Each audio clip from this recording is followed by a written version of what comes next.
Giro Metropolitano para você aqui no Sistema Jornal do Comércio de Comunicação, também na Rádio Jornal. Mais uma oportunidade para pensarmos Pernambuco, a região metropolitana, com seus quase 4 milhões de habitantes, os 14 municípios. E o papo hoje, gente, é aquele papo que infelizmente a gente repete todo ano. Por quê? Você já vai saber, é a temática. Mas antes disso eu quero saudar as pessoas que estão comigo hoje, conosco aqui para bater esse papo tão importante. Começando pelo meu colega aqui da TV Jornal, repórter e produtor, Ian Avelino. Seja bem-vindo ao Giro Metropolitano. Muito obrigado, Natália. É sempre bom falar sobre a região metropolitana e tentar, traçar planos, traçar o que a gente pode fazer para tentar ajudar a mudar a vida das pessoas na região metropolitana, que é diretamente impactada com esse assunto que a gente vai trazer hoje, né? E ele deixou assim em suspenso também, viu, professora? Para que a gente possa revelar agora esse tema que é uma preocupação para todos e todas. Planejamento das cidades para a chuva. E para essa conversa eu estou recebendo a professora Soraya Eldeir. Ela é bióloga, professora de gestão ambiental da Universidade Federal Rural de Pernambuco. Prazer recebê-la, seja bem-vinda. Imenso prazer voltar aqui, sempre uma casa tão bela e tão significativa. E que bom que vocês têm essa imensa sensibilidade para a questão socioambiental. Vamos lá. Vamos somar, acrescentar. Professora Ian, a gente tem passado por um roteiro, assim, todos os sábados aqui, não é, no programa, falando de mobilidade, de segurança, de questões ambientais, de chuva. As prefeituras vêm e falam de lonas, de ações, e aí nos pegamos em momentos como o dessa semana, quando mais mortes são contabilizadas, infelizmente virá número muitas vezes. Neste ano, outros casos já aconteceram, e aí parece que só agora aquela urgência de discutir as cidades, ela aparece. Como a senhora tem visto essas novas gestões? São governos, são prefeitos, gestões municipais que iniciaram em janeiro. É claro que tem muita questão para colocar no papel e organizar. É dinheiro, é recurso.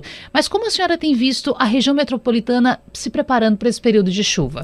Na realidade, a gestão municipal, algumas começaram, outras são continuidade. Muito bem. Então, a gente tem aí dois viés para analisar. O pessoal que está entrando, sem dúvida, muitas vezes não tem a dimensão socioambiental que esses efeitos extremos da mudança climática vão atingir aos municípios em diferentes ordens.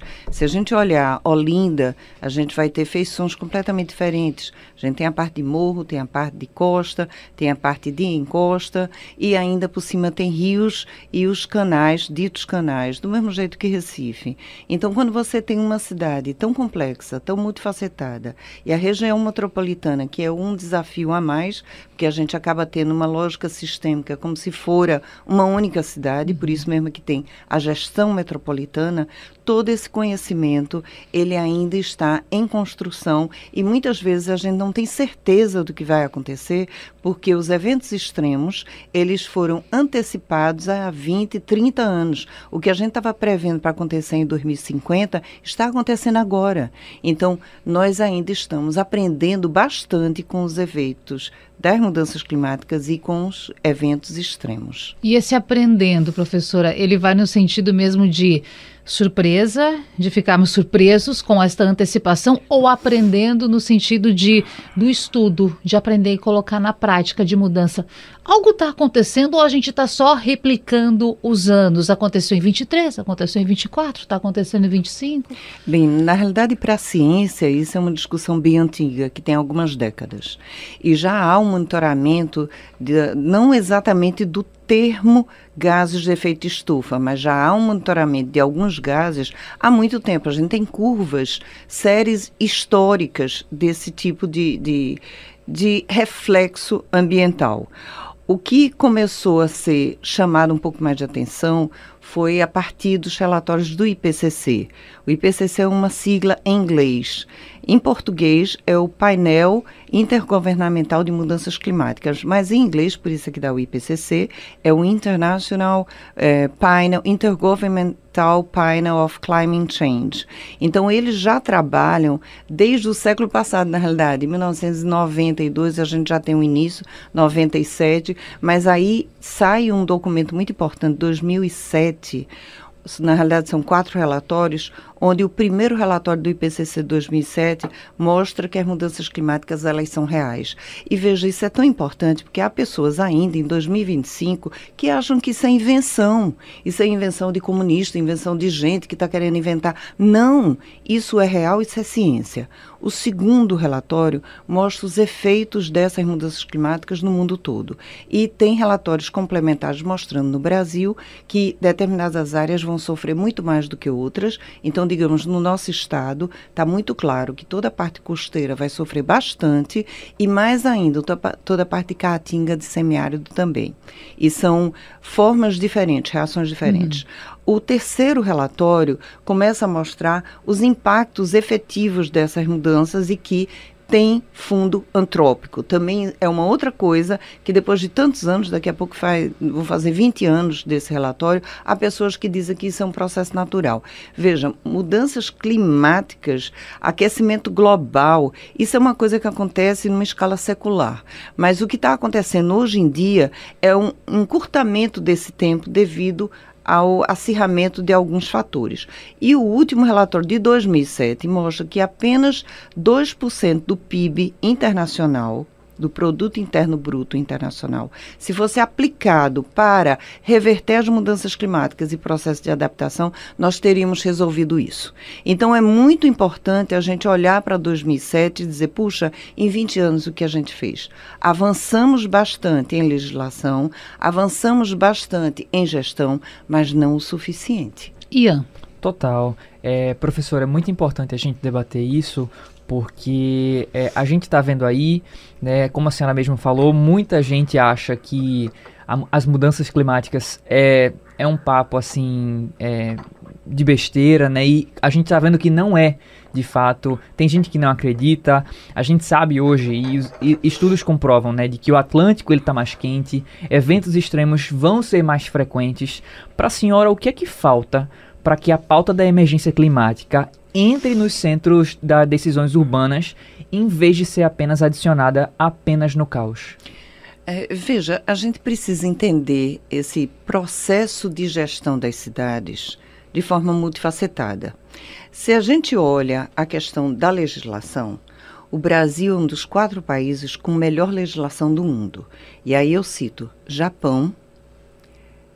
Não caiam da cadeira. Estados Unidos, sim, Estados Unidos foi um dos primeiros países a fazer legislações na área ambiental. A gente tem Alemanha e Brasil. Então, são 4 países que são referência para o mundo em termos de legislação ambiental. Nisso a gente está bem. Do outro lado, a gente tem acordos internacionais que são indutores de políticas públicas nacionais. E o Brasil responde muito bem a isso. Tanto que na Agenda 21, que tem a data de 1992, e a reunião foi no Rio de Janeiro, chamado ECO 92 ou Rio 92, aquele documento com 42 capítulos tem 4 documentos anexos. Um desses documentos é a Convenção do Clima. E, fruto disso, nós fizemos a Política Nacional de Mudanças Climáticas. Então, nós temos política nacional, nós temos plano nacional, nós temos uma sequência de legislações. Do outro lado, na área de gestão propriamente dita, a gente tem uma legislação muito específica chamada Estatuto das Cidades, que é a 10.257 de 2001. E aí, dentro do Estatuto das Cidades, tem um plano diretor. Isso significa você olhar a cidade e setorizar ela, organizar ela e dizer o que é que precisa, o que é mais prioritário, o que eu posso deixar para depois, o que é emergente e o que é urgente. Então, em termos de gestão em cima da legalidade, nós estamos muito bem. Entretanto, tem uma série de outras questões. Você tem a questão educacional, de gestão administrativa propriamente dita, conhecimento técnico, você tem a parte orçamentária e você tem a parte de infraestrutura. Então, quando você olha essas 6 questões, a legislação a gente está muito bem.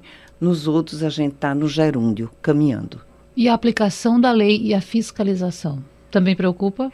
Pois é, você tratou de uma coisa fundamental. Quando eu digo essa questão de que nós somos um dos 4 países com melhor legislação, sempre cai na mesma questão. E a fiscalização? Fiscalização faz parte da gestão. A gente tem problemas de gestão, sim, e mais do que isso, nós temos problemas de indicadores. O que é que a gente vai monitorar ao longo do tempo e quais os mecanismos que a gente pode utilizar. Então, digamos, inteligência artificial é uma coisa que a gente está aplicando muito na gestão ambiental para começar a dar resultados. Não é essa inteligência artificial que você que está nos ouvindo, de repente pode pensar, eu vou colocar um termo, vai vir um texto, eu vou aproveitar esse texto. Não é isto, até porque a inteligência artificial, muitas vezes ela não fundamenta bem aquele texto. Então, tomem cuidado com inteligência artificial. Mas, por outro lado, inteligência artificial gerencia megadados, big data, big data.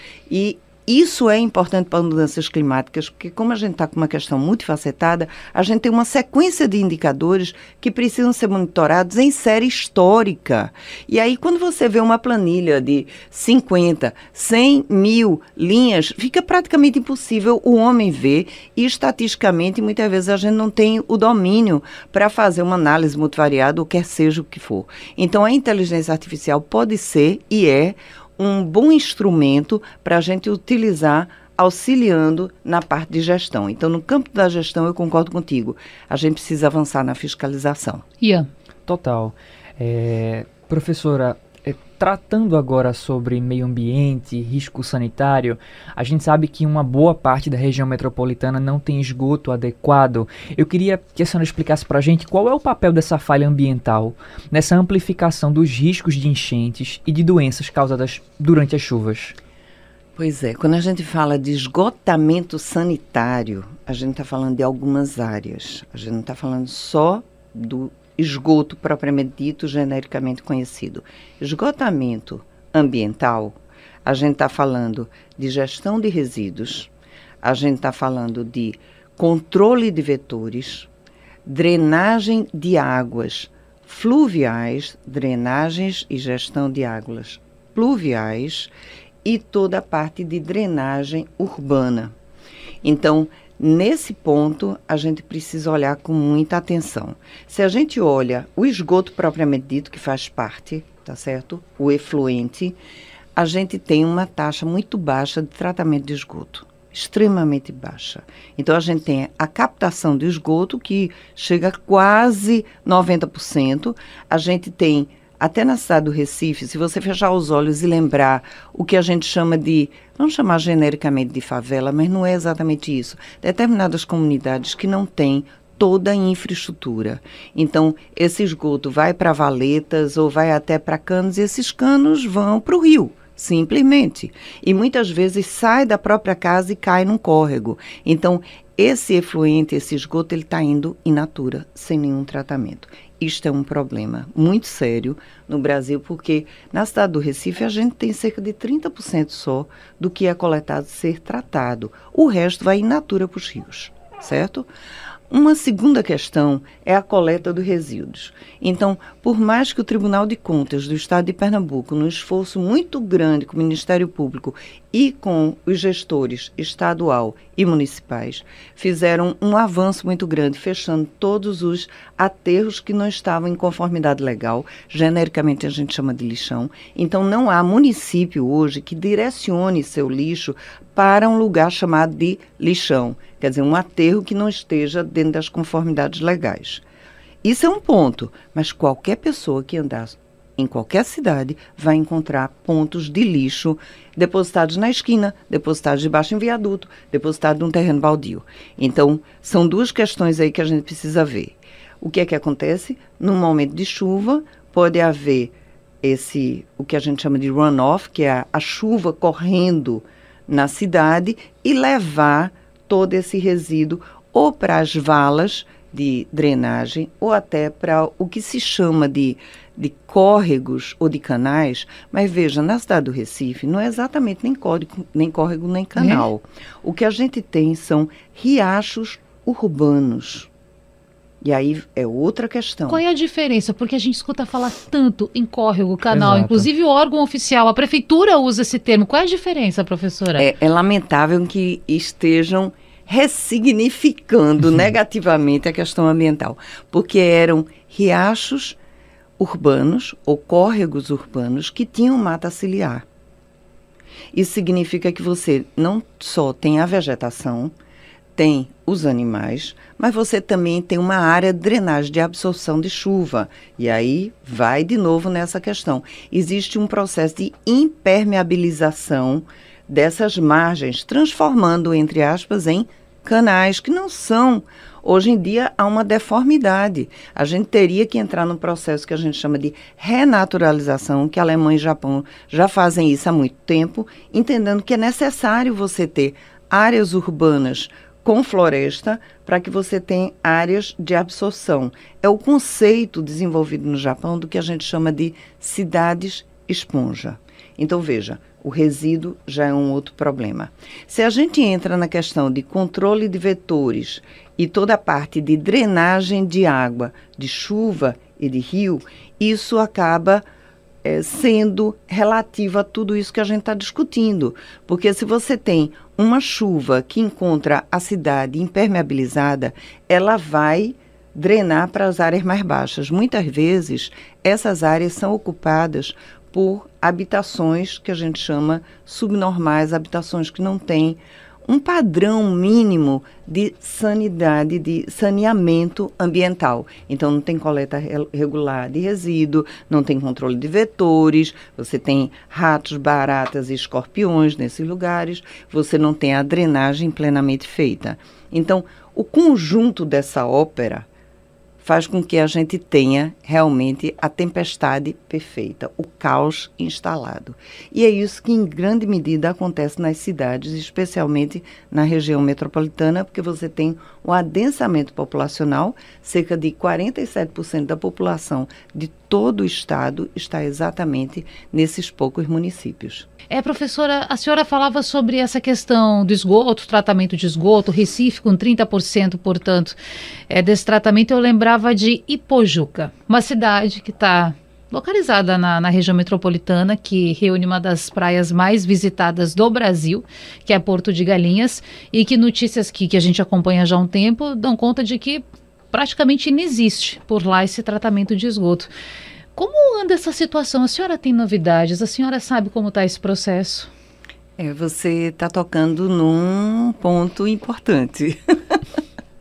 Realmente a gente tem lá Porto de Galinhas, né, Maracaíbe, uma região belíssima. Na realidade, todo o nosso litoral é muito bonito, mas a falta de esgotamento sanitário, a falta de tratamento de esgoto, especificamente nesse ponto, a gente acaba tendo o despejo desse esgoto in natura na praia.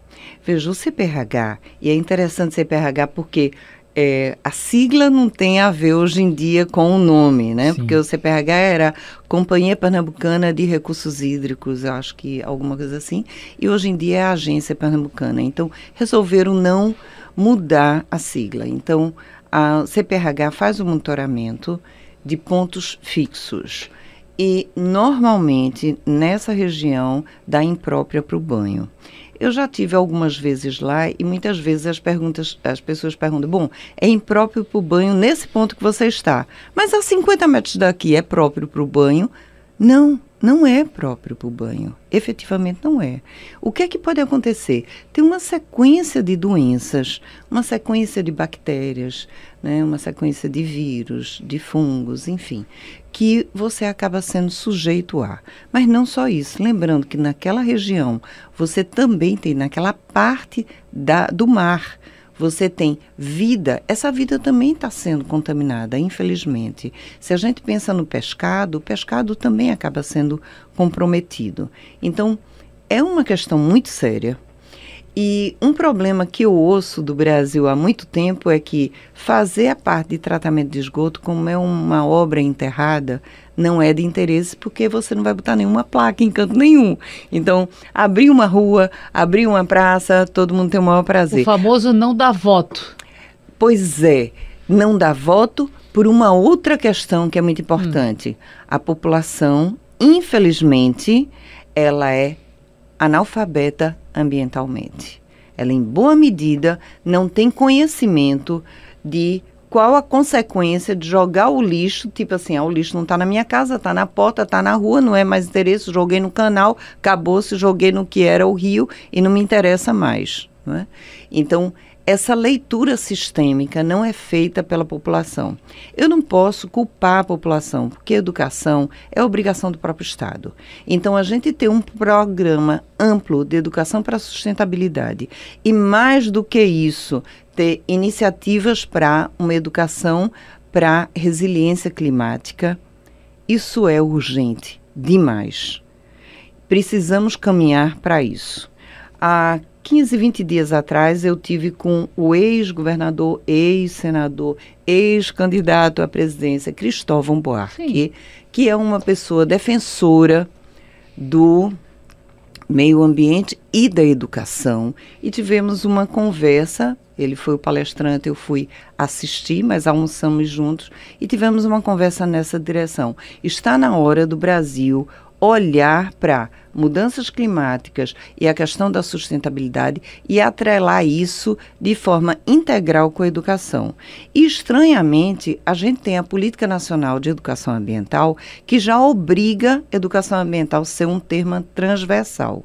Mas se eu perguntar a vocês tiveram aula de meio ambiente ou o professor tocou na questão ambiental em todas as disciplinas? História, geografia, matemática, inglês, tudo. Dentro da universidade, houve essa preocupação de todos os professores fazerem esse olhar com o meio ambiente. E veja, estamos, e aí quando eu falo estamos, a humanidade, o nosso planeta Terra, está passando por um momento extremamente desafiador, que é o de mudanças climáticas. Então, estamos precisando também de uma educação para a resiliência climática, a adaptação climática.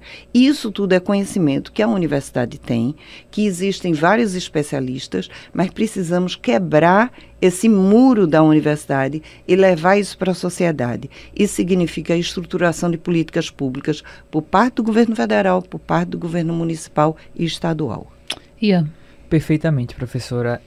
Professora, ainda falando sobre meio ambiente, esgoto, risco sanitário, a gente muito fala sobre dragar canais e rios, né? Mas pouco se fala em reflorestar as margens, proteger as nascentes, conter impermeabilizações.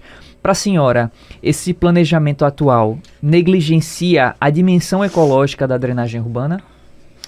Bom, olhando a questão florestal, a gente tem uma questão um pouco difícil para quem milita na área ambiental. Nós somos um país que fizemos um código florestal nos anos 40, um antigo código florestal, que determinava a intocabilidade das áreas de proteção ambiental, da APP. E aí são 5 tipologias, espero lembrar todas. Então, mata ciliar, isso significa na beira de rios, de todos os corpos hídricos, tem que ter vegetação. Isso se chama mata ciliar, ok? Mangues, mangue é exatamente a área estuarina, interseção entre rio e mar, fundamental.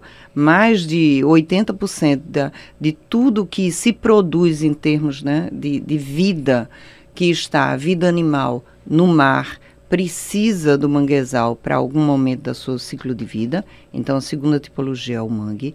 Restinga. Restinga é uma coisa que, se você olhar para Olinda, talvez você nem encontre muito. Mas em Boa Viagem você ainda encontra em Olinda e algumas praias, que é quando você tem toda aquela feição de areia e sobe e tem uma vegetação. Aquela vegetação é fundamental para você ter o sistema praial funcionando muito bem, ok?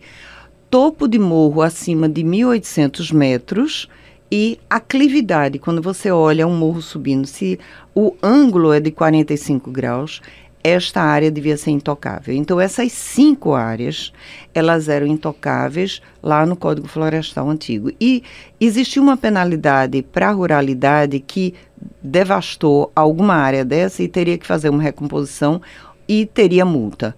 E aí, o que é que houve? A bancada ruralista, que por mais que sejamos assim o celeiro do mundo e produtor de grãos e parará, mas a bancada ruralista se organizou e se fez um novo Código Florestal, onde diz que a recomposição de uma área de proteção específica que se chama mata ciliar poderia ser feita com vegetações anuais, tipo assim, cana-de-açúcar, que você usa um ano, e poderia ser feita com frutíferas, quer dizer, uma área que ninguém podia nem entrar, agora você pode botar gado, pode pegar planta.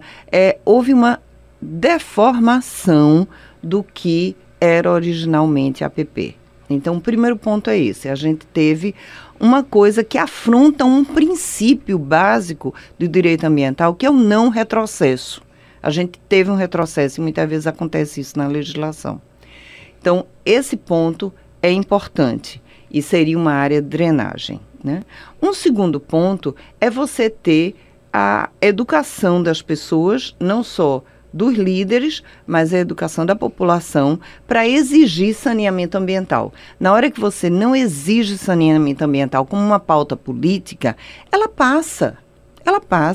E aí vamos plantar árvores, fundamental, vamos fazer parque, fundamental, mas e o saneamento, onde é que está? Ainda bem que a atual prefeitura da cidade do Recife, quando entrega uma rua, entrega a rua saneada. Mas entrega a rua saneada com esgotamento sanitário no sentido apenas de drenagem. E o tratamento, onde é que está? Então, a gente precisa pensar isso. Um terceiro ponto que eu queria chamar a atenção é grandes empreendimentos a título de shopping center. Então, se você tem a movimentação no Shopping Recife, no Shopping Rio Mar, é cerca de 30, 40 mil pessoas média semana. Então, significa uma cidade. Esses empreendimentos, no meu entendimento, deveriam ter a obrigatoriedade de fazer 100% do saneamento e reusar o seu esgoto, para diminuir a carga de água captada. E isso não acontece exatamente assim. Existe uma certa liberdade, um acordo que um lugar ou outro vai sanear aquele tipo de água. Então, isso é uma preocupação. Então, me parece que a gente precisa olhar com muito mais cuidado o saneamento, porque senão a gente não vai avançar e a gente vai continuar com comprometimento de algumas doenças, que veja, 70% dos internamentos do SUS, 70%, é o que a gente chama de doença de veiculação hídrica. Se a gente tivesse 100% de saneamento, a gente livraria 70%. Isso é dinheiro, claro. Isso é o seu dinheiro, meu colega. E as pessoas lá no posto de saúde, né, professora? As pessoas esperando atendimento, reclamando aqui no Sistema Jornal do Comércio, tudo isso. Sem dúvida. Isso é o seu dinheiro, que na hora que você joga o lixo no lugar errado, é o seu dinheiro que vai pagar a prefeitura para pegar. Você está fazendo o quê com o seu dinheiro? Na hora que você joga o lixo no lugar errado, você está jogando seu dinheiro também no lugar errado. E eu quero aproveitar também e entrar nessa questão da legislação estadual e municipal. Por exemplo, o Recife agora está discutindo e fazendo mudança no seu plano diretor. Vai permitir, por exemplo, em Boa Viagem, que você ocupe mais o mesmo espaço para construir mais. A gente acompanhou também, não é, professora Ian, recentemente, Sim. Minha Casa Minha Vida, faixa 4, para atender pessoas que recebem até 12 mil reais mensais. Ou seja, ok, o programa, esse habitacional, ele precisa caminhar, as pessoas precisam de habitação, e a gente nem está falando aqui daquela faixa que mais precisa em Pernambuco, que é de um salário e meio, segundo dados da própria Secretaria de Habitação. Mas e aí, vamos pensar as cidades? Aliás, mais um parênteses aqui, tem marco, não é? Tem data, tem marco de saneamento, tem data para cumprir, não é, professora Soraya? Para integralizar esses serviços. E a nossa legislação estadual e a nossa legislação municipal está caminhando dentro daquilo que deve ser? É muito interessante. Quem é observador percebe uma certa esquizofrenia legal. Porque, veja, a gente tem a Política Nacional de Mudanças Climáticas, que é a 12.187, lá de 2009. E dentro dessa legislação diz que as cidades devem aumentar sua cobertura vegetal. Aí você tem, logo depois, o Plano de Adaptação de Mudanças Climáticas, que é a 14.904 de 2024, que ratifica isso e pede que todos os estados tenham um plano. E dentro desse plano também tenha estratégias para aumentar a área verde. E aí, do outro lado, você tem uma revisão do plano diretor E aí a gente está falando de município, que Claro. plano diretor ou é município ou também tem algumas possibilidades de ser de região metropolitana, onde começa a fazer uma revisão do que a gente chama de solo criado. Quando você tem um cálculo que permite aumentar a área de construção. Mas veja, tem alguns avanços. Recife é uma das poucas cidades que tem legislação para telhados verdes. Entretanto, isso foi meio que suspenso, porque também o Brasil tem uma peculiaridade que não acontece em canto nenhum. Lei que pega, lei que não pega. Em todo lugar do mundo, lei é lei. Aqui não é lei, não. Aqui tem lei que pega, lei que não pega. Eu não entendo muito bem por que isso acontece. Mas, efetivamente, a gente deveria, através dessa legislação municipal, aumentar a área verde. E aí a gente tem, na contramão, essa revisão do plano diretor e uma revisão de legislações municipais que afrontam legislações federais. É lamentável isso. Mas não deveria sobrepor, né, Ian, professora? Exato. Não Não deveria pode. Não pode, pela lei. Existe uma coisa chamada hierarquia das leis. Então, o topo desta pirâmide se chama Constituição Federal. E lá na Constituição Federal, no artigo 225, que é a primeira vez que uma Constituição no Brasil tem um capítulo todo dedicado ao meio ambiente, lá dentro tem uma sequência de obrigações. E uma delas é que é dever de todos, do setor público, privado, da sociedade como um todo, prezar pela qualidade ambiental e melhorar a qualidade ambiental para as futuras gerações. Veja que a nossa Constituição, ela tem um link direto com um outro termo chamado desenvolvimento sustentável, que existe um tripé do desenvolvimento sustentável, que é você ter essa equidade ambiental, ter uma justiça social e ter o desenvolvimento econômico. Se você tem os três de forma harmônica, você tem um desenvolvimento sustentável. Mas isso é um desenho lá de 87, do que a gente chama de relatório Brundtland. E aí, um ponto a mais para as mulheres, isso foi liderado por Gro Harlem Brundtland, uma mulher, primeira-ministra da Noruega, na época, foi contratada de 84 a 87 para fazer esse trabalho para a ONU e saiu com um documento chamado Nosso Futuro Comum. Lá dentro é que está desenvolvimento sustentável. Muito bem. A ONU, avançando com esse propósito, fez a ECO 92, temos a Agenda 21, que é para este século. Então, veja, eu nasci, não tinha Agenda 21, mas eu estou com 63, daqui a pouco eu vou embora em cima dessa égide, em cima desse guarda-chuva chamado Agenda 21. Todos vocês que estão nos ouvindo estão sob esse guarda-chuva da Agenda 21. E lá dentro tem uma série de preceitos para a conservação ambiental, melhoria social e a justiça. Avançando nisso, a gente chega em 2015 e se cria os Objetivos do Desenvolvimento Sustentável.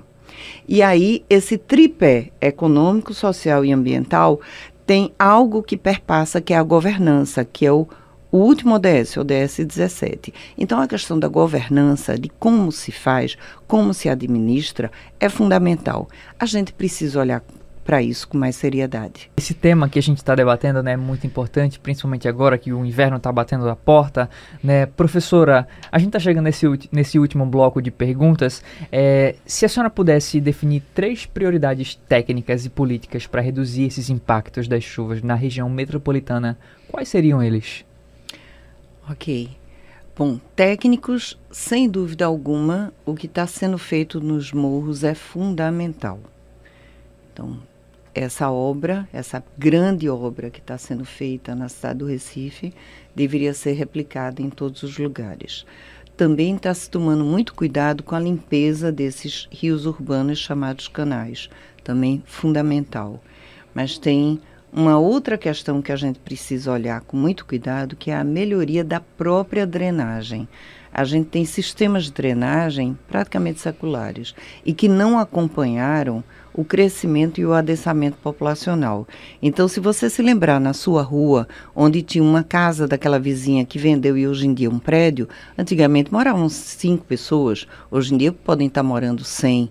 Então, imagina o que significa isso às 7, 8 horas da manhã, onde você tinha 5 pessoas escovando os dentes e agora você tem que volume.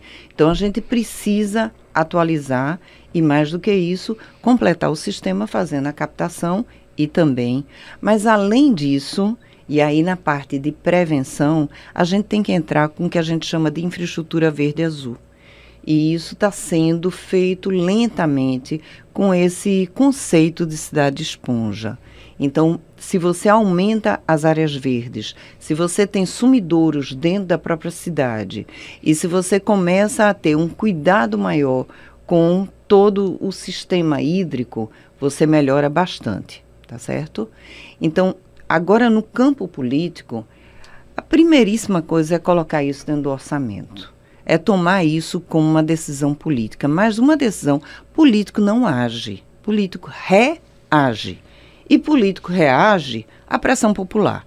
Então, se isso fosse significante para você, meu colega, que está nos ouvindo, você votaria em pessoas que entendem o que é meio ambiente, que não são negacionistas. Lembrando que a gente passou por um governo negacionista que não comprou vacina e por isso morreram 400 mil pessoas. O Brasil, em termos per capita, foi o que mais morreu gente, foram 700 mil e 400 mil não precisavam se tivesse vacina. Nós tivemos uma negação em termos de uso de máscara. Então, se você olha que o político é negacionista, você está dando um tiro no seu próprio pé. Uma outra coisa na questão política, e aí eu puxo para dentro da universidade, a gente está se aproximando da Semana de Meio Ambiente, que é em junho. E a Universidade Federal Rural de Pernambuco dispõe palestra, lives e cursos gratuitamente. E esse ano a gente está trabalhando novamente mudanças climáticas. Foi ano passado e esse ano é os desafios das mudanças climáticas.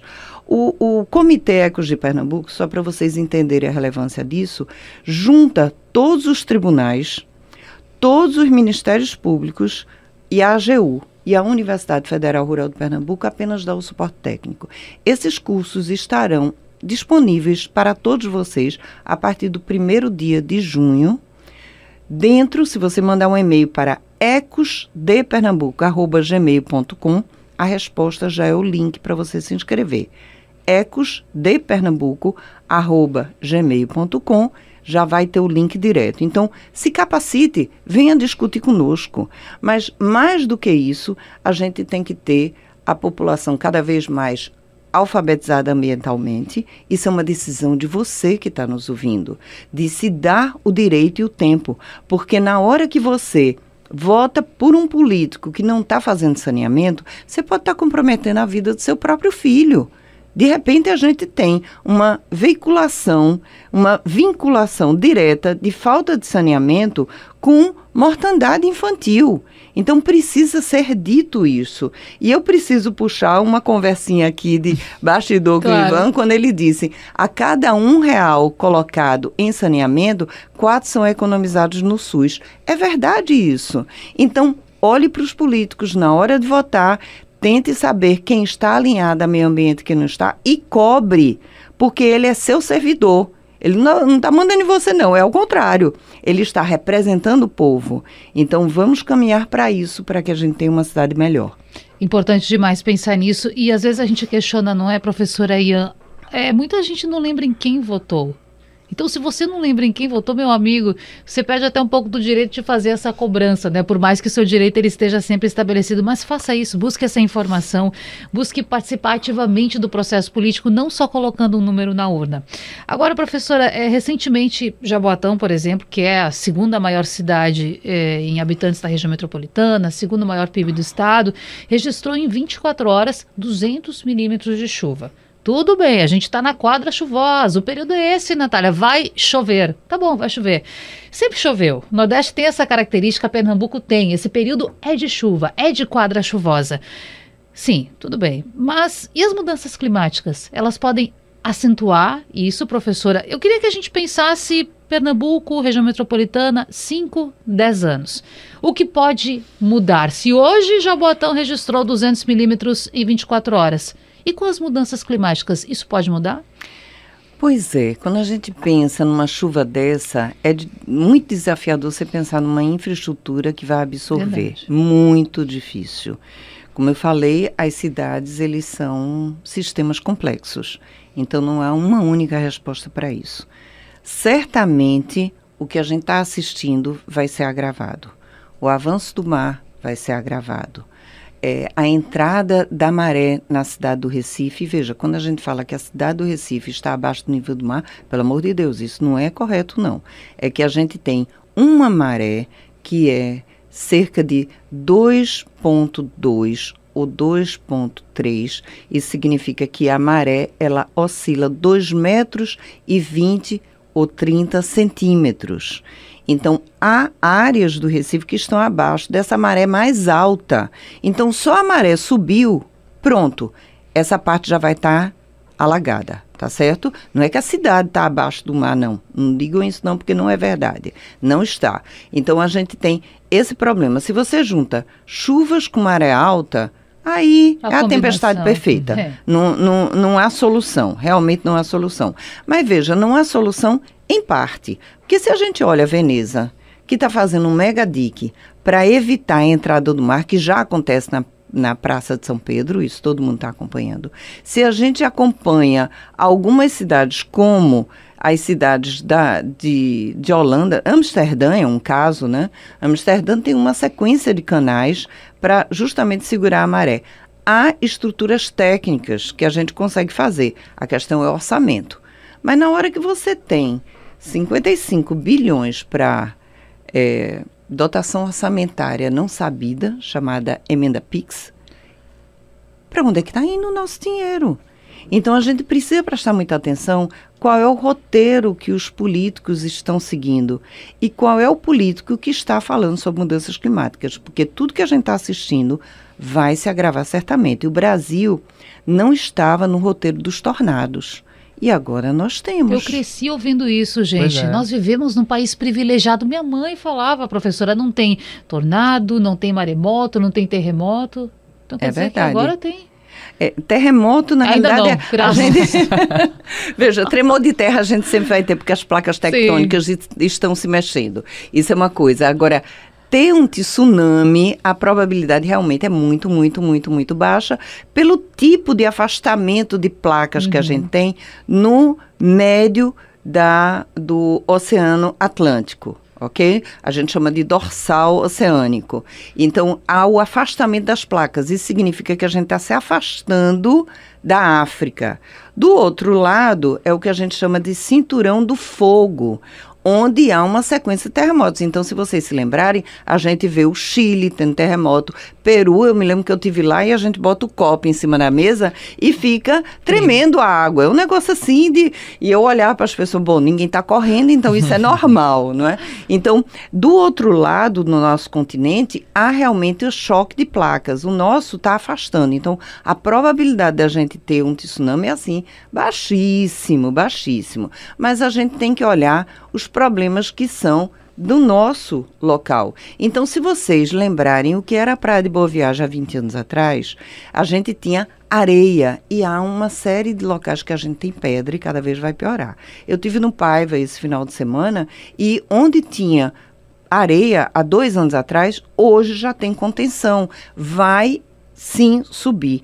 E veja, existe uma área que a gente não deveria construir, que é justamente junto da linha da praia, porque aquilo dali, eventualmente, o mar leva, depois o mar devolve, né? Vamos lá, faz parte, devolve, ou não devolve até, mas a gente tem que ter a consciência dessa movimentação dos elementos naturais, especialmente quando a gente está falando da água do mar. Então, isso vai se agravar, o aumento do nível do mar vai se agravar, a parte toda de comprometimento das praias provavelmente vai se agravar, como a gente vai ter uma sequência de eventos climáticos, aquecimento global, a gente vai ter, infelizmente. Ian. Perfeito. Professora, para eu fechar essa série de perguntas, em última instância, o problema das chuvas, ele é técnico, ambiental, político ou ético? Veja, as chuvas são climáticas, né? Elas respondem a uma lógica meteorológica, uma coisa de maior dimensão. A gente não pode perder de vista que o homem, e por isso que a gente está chamando esta era de antropoceno, porque o homem, se a gente pensar assim, a Terra começou hoje, se você transformar os 4 bilhões e 200 milhões de anos em 24 horas, o homem apareceu nessas 24 horas no último segundo. E esse último segundo do homem transformou tanto os sistemas complexos da Terra que a gente está tendo mudanças climáticas. Mudança climática é uma reação ao que a gente fez. A gente fez tecnicamente, politicamente, por falta de educação, por falta de sensibilidade ambiental. Então, mudanças climáticas é o resultado. O que é que a gente pode fazer? Tem uma sequência de coisas. Então, veja, lá atrás o protocolo de Kyoto, depois o protocolo de Paris, criou um mecanismo muito interessante que é o pagamento para conservar. O Brasil é pioneiro por fazer o pagamento do que se chama de água criada em Extremoz, no interior de Minas. Começou a pagar pessoas por elas conservarem a mata ciliar. Então, a gente precisa olhar hoje a natureza como o bem mais valioso que a gente tem. Muito mais valioso do que uma joia que você recebeu. É aquela árvore, você conservar ela em pé, que veio desde a sua avó, que ele tem, 100 anos aquela árvore. Vamos conservar, porque este é um ser que a gente realmente precisa tomar muito cuidado. A natureza está precisando de nós, porque nós precisamos, para sobreviver, da natureza em equilíbrio. Temos ainda um minutinho. E aquela pergunta importante para pensar ainda a região metropolitana, professora. O CONDEP-FIDEM está falando o seguinte: quero reunir as cidades, Jaboatão que já fez, Recife que está estudando, Paulista em Olinda, para tratar da engorda de praia em conjunto, fazer um projeto em conjunto.